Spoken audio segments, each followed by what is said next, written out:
So nice. Wala pa kasi akong brown na pair of shoes. Wait.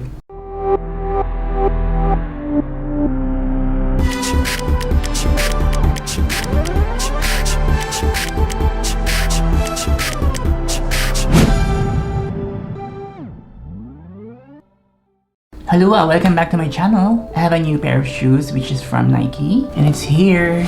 Na surprise lang ako slightly kasi yung item is from Singapore pa.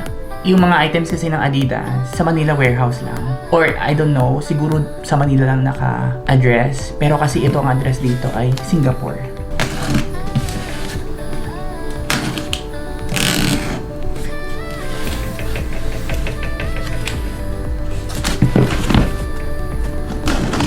By the way, nasa Shopback din pala ang Nike app. So yung mga mahihilig sa inyong mag-shopping at gumagamit ng Shopback, good news, nandoon po ito.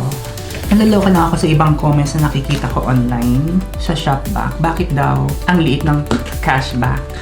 Hello, libreng pera lang yung pinapamigay sa inyo. Nagre-reklamo pa kayo. Ano ba ina-expect nyong cashback, te? 100%. By the way, hindi lang pair of shoes ang in-order ko. Nag-order din ako ng oversized shirt para libre yung shipping.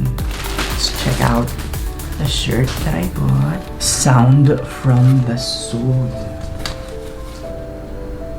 Vintage yung design niya.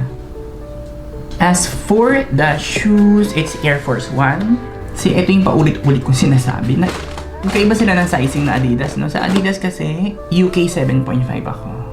Ang equivalent sa Adidas nyo ay 9, US 9. Pero tignan nyo to, UK 6.5, US 9. So, magkaiba talaga sila.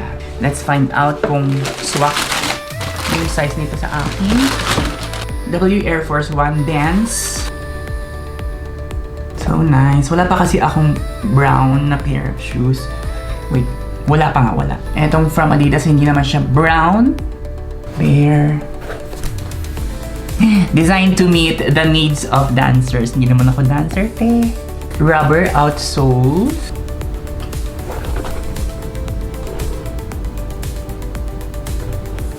Ano kaya yung itsura sa paa ko nito?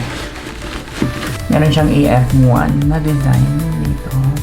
Let's try it on using manipis lang na socks.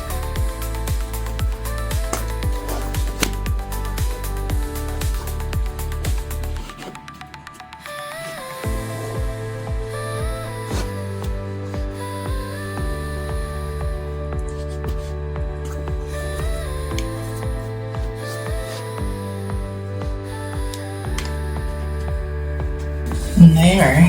Although meron akong pair of shoes from Adidas na mas komportable, I see itong Nike shoes na to ay not bad.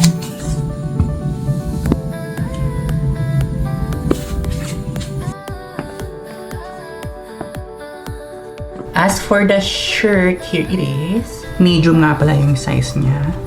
Women's medium. And it's 100% cotton.